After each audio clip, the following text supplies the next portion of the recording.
خواتین و حضرات، فاسٹنگ اور بلڈ پریشر کے حوالے سے کچھ معلومات آپ کی سماعت کے لیے پیش کی جا رہی ہیں کہ فاسٹنگ کے ذریعے اور روزے کے ذریعے بلڈ پریشر پر کیا اثرات ہوتے ہیں۔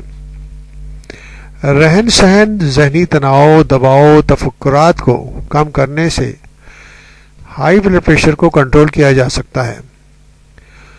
روزہ یعنی کہ فاسٹنگ رکھنے سے انسان کو قلبی روحانی سکون ملتا ہے۔ فاسٹنگ کی حالت میں وہ ہر قسم کے نشے اور بد عادت سے بچا رہتا ہے۔ اس لیے یہ کہا جا سکتا ہے کہ فاسٹنگ یعنی کہ روزہ ہائی بلڈ پریشر سے بچاؤ کا بہترین ذریعہ ہے۔ مختلف ممالک میں کی جانے والی تحقیقات اور ریسرچ کے نتیجے میں یہ بات پائے ثبوت کو پہنچ چکی ہے کہ لگاتار فاسٹنگ یعنی کہ روزے رکھنے سے ہائی بلڈ پریشر سے متاثرہ افراد کو بہت زیادہ فائدہ پہنچتا ہے۔